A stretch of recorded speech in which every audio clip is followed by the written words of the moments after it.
A female nurse with 30 years of dedicated service to the NHS faces the sack for her concerns about a man using a women's changing room. The Employment Tribunal will rule in due course. Women's spaces must be for women and girls. So does John Swinney agree that every woman in Scotland should be entitled to this and to say this without losing their job? Welcome to First Minister's Questions. Well, the issue is simple. Women-only spaces. Should they be permitted, for example, female-only toilets, changing rooms? The question's been put to John Swinney. Let's hear his reply. The guidance that is in place in relation to the issues that Mr Finlay raises on a general level explains as follows. The Equality Act 2010 does allow the provision to exclude a trans person from single or separate-sex facilities. These kinds of decisions must be made on a case-by-case basis. Managers must balance the needs of the trans person to use this facility against the needs of other members of staff.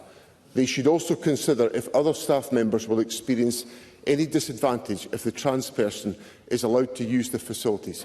That is the position and guidance supported by law, and I hope that answers Mr Finlay's question.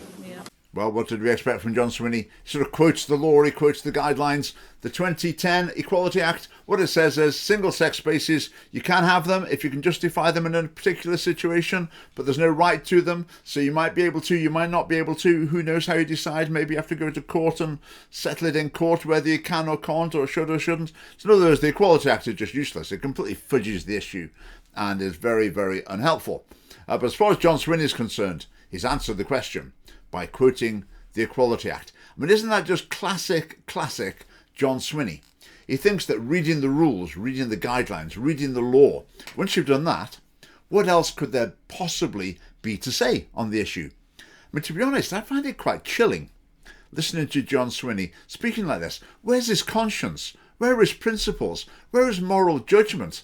They just seem to be totally absent. Like he's got nothing apart from reading the guidelines, reading what's on a piece of paper in front of him. I mean, it's quite scary to imagine with John Swinney.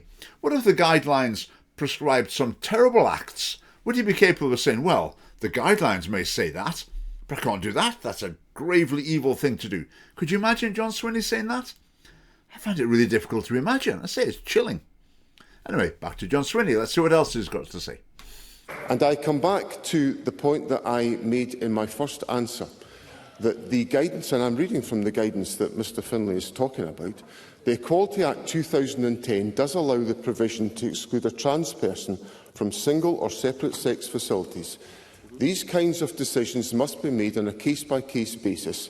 Managers must balance the needs of the trans person to use this facility against the needs of other members of staff. They should also consider if other staff members will experience any disadvantage if the trans person is allowed to use the facilities. Now, that's the second time I've put that on the record, openly and candidly to Parliament. Mr Finlay should now start to adjust his questions, because I've answered the point that he's put to me.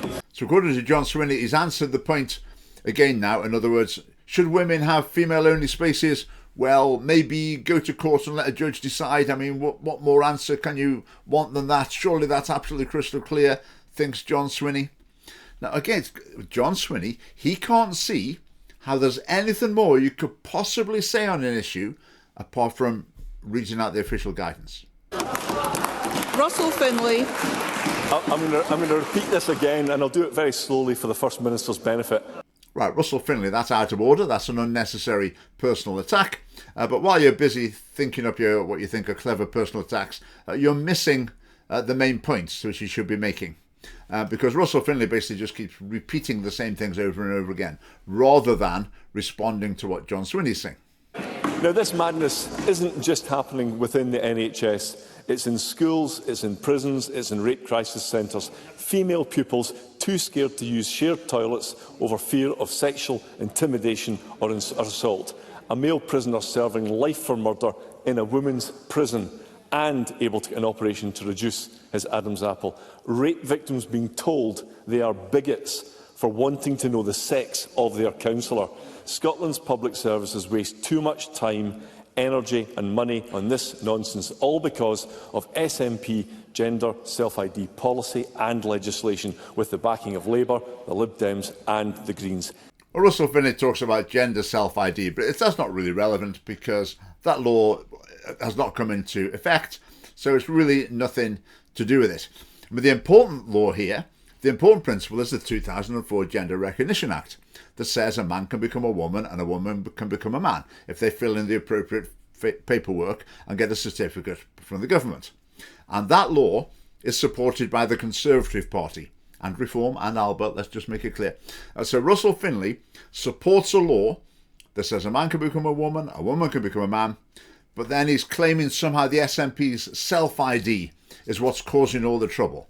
Not so at all. The thing that are causing the trouble is it's the law, 2004 Gender Recognition Act, and it's the cultural understanding that there's such a thing as changing gender. And they're the two things I say the Conservative Party will not touch. So the Conservatives and Reform and Albert, they believe a man can become a woman legally, and that's the way it should be. But then they say, a man becomes a woman legally, that's fine, but then we're going to have various extra rules and regulations to make sure they actually aren't treated as though they're a woman in certain circumstances. Now, in the Family Party, we just say that as a ridiculous approach. It's absolute nonsense. What needs to happen, we need to repeal the 2004 Gender Recognition Act and just say there is no such thing as a man becoming a woman or a woman becoming a man. Then we don't need to worry about trying to deal with this issue and single-sex spaces, sports, this, because it's just all dealt with in one go. Now, the 2010 Equality Act, John Swinney keeps quoting it. Russell Finlay, the 2010 Equality Act says single-sex spaces, maybe, maybe not. So, it's really vague. It's not very, very unhelpful. The Conservatives were in power for 14 years until last summer. Why didn't they change it? Why didn't the Conservatives change that law to say single-sex spaces based on biological sex are mandated and they're always going to be justified? But the Conservatives didn't do that. I mean, that's what John Swinney should have been replying to Russell Finlay about. But of course he doesn't. He just reads out the text of the guidance. I think the point that Mr Finlay skates past is the significance of the Equality Act 2010, which was enshrined, because it has to be enshrined, because we can't change the law because it's a reserved piece of legislation, is enshrined in the legislation that this Parliament passed on gender recognition. So I've quoted to Mr Finlay the fact that the Equality Act 2010 makes provision for there to be single or separate sex facilities and for those rights to be put into practice and into place. I don't know why Mr Finlay is so determined to just keep pursuing this line of argument, which is about sowing division in our society, when the legal position is absolutely crystal clear that the Equality Act protects the ability to have single-sex spaces in our country, and Mr Finlay should accept that. I mean, he just goes on and on, doesn't he? I mean, say the 2010 Equality Act, it just says maybe for women-only spaces. But John Swinney says this is enshrined. You can't change the law. What? I mean, the SNP has MPs in the Westminster Parliament. So in every Westminster election, why doesn't the SNP put it into its manifesto to change the Equality Act? I mean, it could do that if it wanted to. But John Swinney is trying to make out, if it's the law, well, you just have to accept it. No one can challenge the law. Again, you think, wow, there's something missing in John Swinney's psyche. It just robotically follows whatever is on a piece of paper in front of him. Now, how John Swinney thinks that Russell Finlay is trying to sow division, I don't know. I mean, John Swinney obviously thinks that having men in women's changing rooms, men in women's toilets, somehow this promotes unity and harmony. I really don't know how that works out. But Russell Finlay, a lot of these points I've made here, well, virtually all the points I've made here, he misses them completely, but just keeps repeating the same line again and again and again. And that's what you tend to get in the Scottish Parliament. They call it the debating chamber. But people don't really interact with each other. They don't respond to each other. They just keep delivering the next few paragraphs on their pre-prepared script. Now, just before this video ties up, I'll give one last word to John Swinney. We'll give him one more chance to speak from the heart, one more chance to nail his colours to the mast, one more chance to give us an insight into his deepest personal values. Come on, John, you can do it. Again, Mr Finlay ignores the point I've put to him about the significance of the Equality Act and the obligation and the underpinning of all legislation and its requirements to be compatible with the Equality Act 2010. Well, obviously he just can't.